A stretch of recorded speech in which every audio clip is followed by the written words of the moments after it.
Perspective, presented by the New Orleans Secular Humanist Association, following our few principles of humanism. We're committed to the use of science and reason for understanding the universe and for solving human problems. We're skeptical of untested claims of knowledge, but we're open to new ideas.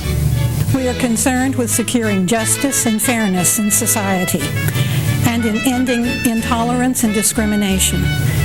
We are committed to the total separation of religion and government. We affirm humanism as a realistic alternative to the theologies of despair and the ideologies of violence. We reject the concept of an afterlife and believe in living a full and rewarding life here and now. We value and respect each individual's right to judge and lead their lives according to their own position, as long as it's respectful of other people, living in a free society.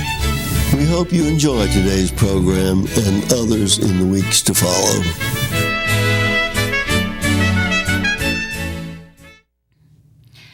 Hello, and welcome to another edition of the New Orleans Humanist Perspective. My name is Charlotte Klasson, and I'm the president of NOSHA, the New Orleans Secular Humanist Association, and I will be your host for today's program. I'd like to introduce my guest, Michelle Erenberg with LIFT, Louisiana.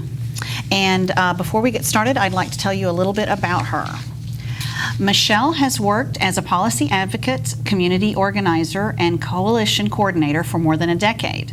Her past work experiences include community organizing for Planned Parenthood of New Orleans, coordinating a diverse coalition of environmental, community, and faith-based organizations across the Gulf Coast in response to the 2010 BP oil spill, and analyzing and educating the public about policies and public engagement opportunities related to ecological and community recovery and restoration. Since 2009, she has volunteered as a board member with the National Council of Jewish Women, Greater New Orleans Section, and has served as NCJW's Louisiana Policy Advocate, a nationally appointed position, as well as Vice President of Public Affairs and Education. In these roles, she represented NCJW with a variety of coalitions in Louisiana advocating for reproductive rights, economic justice, and civil rights.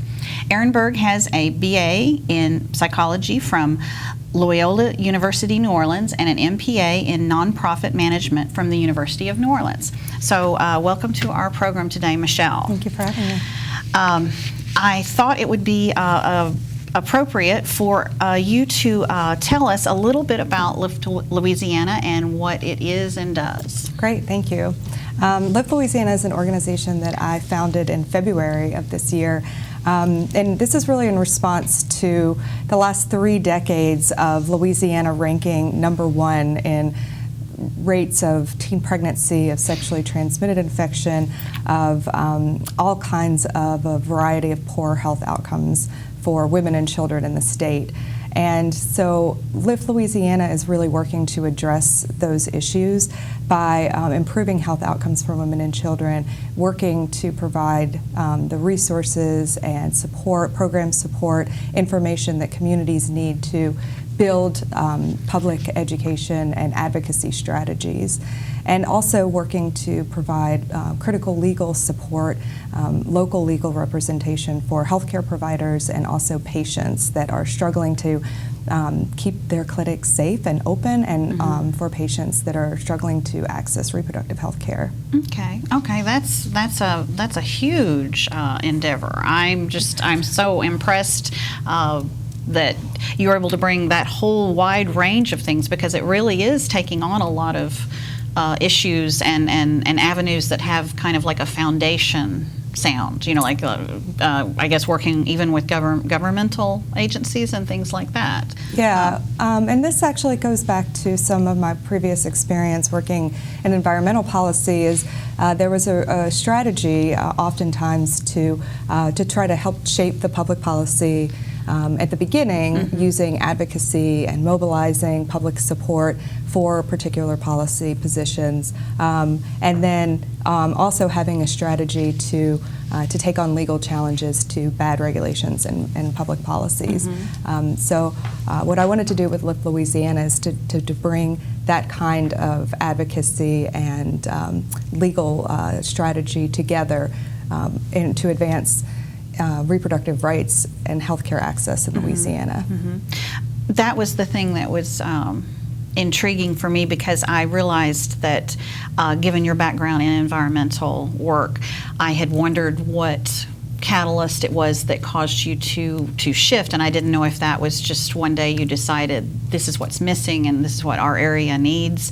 But not to put words in your mouth, but was there a moment that you said, I'm going to shift over here, and it was a big aha, or was it just a very quiet, easy move? I think that's a good question. I think I don't think that I ever, went from one thing to another. I as you mentioned in the introduction, I have been engaged and involved in women's rights advocacy work as a member of the National Council of Jewish Women's Board and working in coalitions. So even though that was all work that I was doing sort of after hours in my free time, it's something that I have been involved in, and noticing a gap in the type of advocacy strategies that we were engaged in collaboratively with other organizations. It seemed like there was a need to work to try to reach other parts of Louisiana that were underrepresented by the current organizational structure dedicated to reproductive rights, and also to, as I said, really look at providing some local legal support for healthcare providers and patients, which is something that we struggle to do in Louisiana, and this seems like a really good opportunity to do that. Yeah. Okay. Well, I think certainly your background probably gave you some real insight into strategy that perhaps someone who comes at it from a volunteer or a women's rights activist, but yet doesn't have any background in maybe a very, another serious area, environmental issues. So that makes sense that you could apply that. That's wonderful. I think we should start out with, what do you think are the most important issues facing women's health today in Louisiana? I know. We might need another segment. We might need a whole hour. Yeah. Well, the Population Institute produces an annual report every year, and their most recent report gave Louisiana an F because of our extraordinary high rates of teen pregnancy, because we don't mandate sex education in our public schools, and because we have 23 laws on the books that make it unnecessarily difficult for women to either access an abortion or access other preventative reproductive health care services. And we see what the outcomes are from these kinds of policies. And for example, Louisiana has one of the highest rates of maternal mortality in the United States. I didn't realize. And maternal mortality is increasing throughout the United States, which is problematic. And so if Louisiana is at the top of a list of states that are already increasing the dangers of pregnancy, we really need to look at that, and a lot of it is because there is not enough access to prenatal care. There's not enough access to birth control, contraception to prevent unintended pregnancies, and there are also really huge disparities. Racial disparities in Louisiana, and obviously African American women are most at risk for poor maternal health outcomes, and they also are disproportionately, population that has the least access to reproductive health care. Right, and those are huge. Huge issues that almost seem that they're insurmountable in some ways, that you could just pick one and work on that, and still, because they're tied with all these other issues, that you feel like you could pick one and you still never reach that where you'd like to be. Yeah, it's not necessarily a checklist. It's we have to work on all of these things together at the right. same time. That they're intersectional, Right. and that's what I think is a really well. I think a lot of people think they operate in a vacuum. That STDs are this, and lack of care and contraception is that, and maternal mortality. Oh well, that's another, and it's another separate issue. And the fact that they're all together would be important. I guess in terms of excuse me. In terms of Louisiana family planning and contraception and sex education, is there anything specific that stands out for you?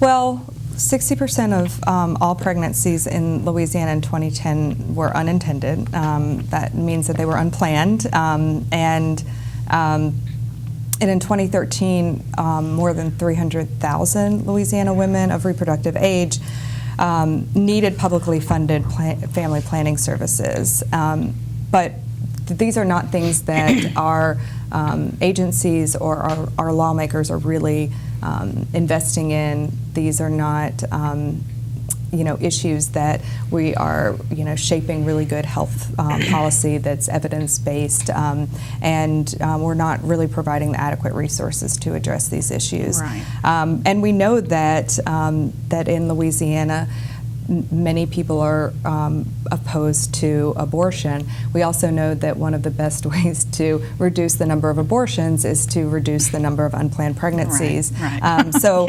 I think that there's a lot of work that needs to be done to invest in more family planning, to provide access to contraception, and to bring that number.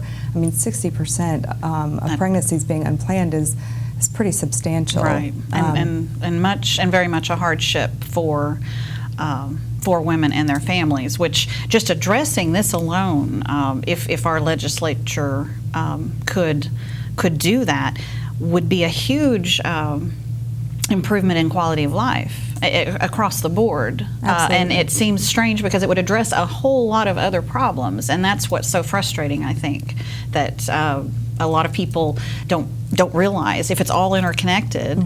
Not addressing this particular area is a tremendous loss for the quality of life for our state. One thing that I figure in your work. Have you run across people who don't think children should be taught sex education or other aspects of that, and how have you dealt with it, and being in that position to talk to them about it? Yeah, so in Louisiana, the law is that young people actually can be taught sex education in public schools. It's required for it to include abstinence as one of the principles, but it's not an abstinence-only requirement. However, many schools aren't providing sex education instruction, and when we've approached lawmakers about this, they are reluctant to really mandate that schools do this.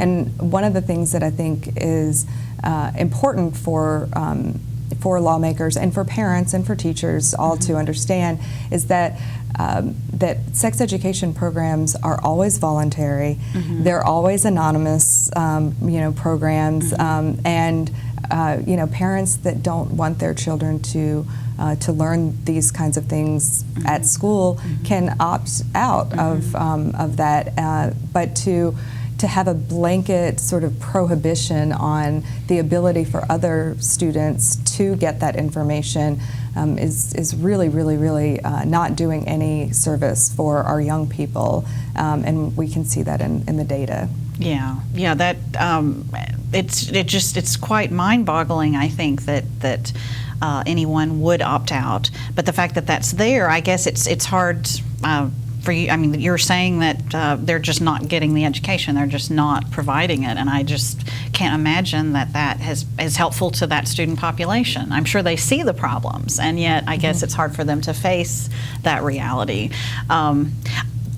What is Louisiana doing about unintended pregnancy in terms of their programs and things that you've run across? Is it different in different parts of the state? Louisiana does provide some state funding and also receives federal funding for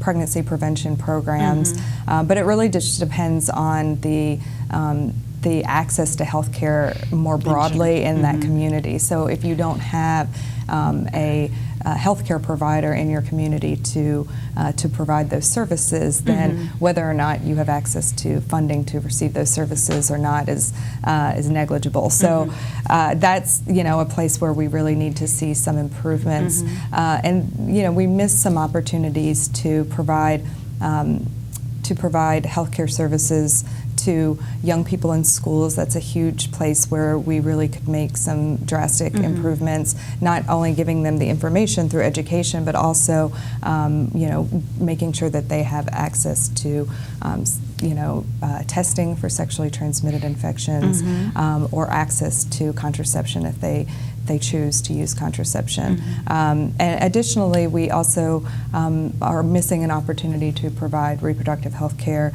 to our female inmate populations as well, and these are also underserved communities in terms of their access to healthcare more generally, and so it's a real opportunity that we could have to really sort of make some progress on some of these health outcomes, and set these women up for a brighter future when they're out in the world, and make sure that they have a continuity of care and that they can access services even outside of the criminal justice system. One thing came to mind that I don't know if it's ever been talked about, or at least maybe talked about, but maybe in your position now with Lift Louisiana might be a way to approach that. The program in Colorado where they were giving out free contraception and birth control, and they had a tremendous drop in the number of abortions in the state, and I didn't know if you had maybe known more of the aftermath and how that might be brought to Louisiana. I think it would be a very hard sell in Louisiana. Yes. But I mean, there's no doubt that when you can look at pretty much any state, if you increase the availability and the affordability of contraception and birth control, then you see a decrease in unintended pregnancies and the rates of abortion in those areas. So I just had wondered if, because if it was working in another state that might be seemingly similar in being more conservative a little bit, that to have proof of that would be a huge step. And I thought that might be an exciting thing. Absolutely. I mean, I think that it is helpful to have some of those experiments going on in other states and to be able to bring those to the attention of our lawmakers. But honestly, nothing really moves the minds of our lawmakers more than the voices of their constituents, and that's why the work that Lift Louisiana is trying to do in providing communities that do support access to information into healthcare with all of the resources that they need to be their own advocates, to make sure that their lawmakers know where they stand on this issue, and to really hold their lawmakers accountable to what's happening in their own communities. Right. That's the step to have for them to have a voice, and to use that voice in their vote and whatnot. I thought maybe to make sure we would hit on it, the whole women's health versus Hellerstedt. What is that going to mean for abortion access in Louisiana? I know people are very excited and happy at the outcome. So how do you feel about it? Well, it was a tremendous victory. Essentially, the Supreme Court reaffirmed that women should have and do have a fundamental right to access a safe and legal abortion, no matter where she lives. And so essentially the court, they looked at the two laws that were being challenged coming out of Texas, and determined that there was no real medical basis for those laws being enacted in the state of Texas, and the supposed benefit that the state claimed that those laws would have did not outweigh the burden that that the laws placed in the way of a woman seeking access to abortion. What's important about that for Louisiana is that Louisiana has a law very similar to one that that Texas had that was part of the Supreme Court challenge. And so this law requires that doctors who provide abortions have admitting privileges at a hospital within 30 miles of their clinic.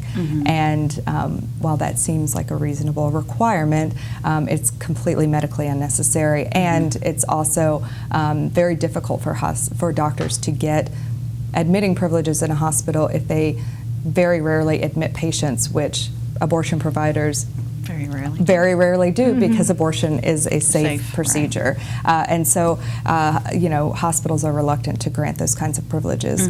So that case was actually already being challenged, and was that law was being challenged in Louisiana, and it was blocked from being enacted pending the Supreme Court decision. So it still has a legal process to go through, but we feel pretty confident that that the law will also be struck down in Louisiana and won't be able to stand. Okay. And the other important thing about the whole women's health case is that because it affirmed the right to abortion, it really opened a window to be able to actually really look at a lot of the laws that have been passed in Louisiana. In this last legislative session, 7 new restrictions on abortion were passed, and as I said earlier, 23 other ones were on the books already. So it provides an opportunity to look at whether or not there is the potential to challenge the legality and the constitutionality of the existing laws. Some of those. Okay. Well, that's wonderful. I had wanted to give you a chance if there was something that you felt like was a message or information that you wanted to touch on, while we still have the time. Sure. Well, I think that one of the things to note, a couple of things. One is that the Wallet Hub does an analysis, and they put out these rankings, and they've got sort of the best and worst states to fill in the blank. But their analysis is actually really, it's really pretty good, and unfortunately, Louisiana has been ranked the worst state, or one of the worst states in the country. Tied as the worst, probably. Right.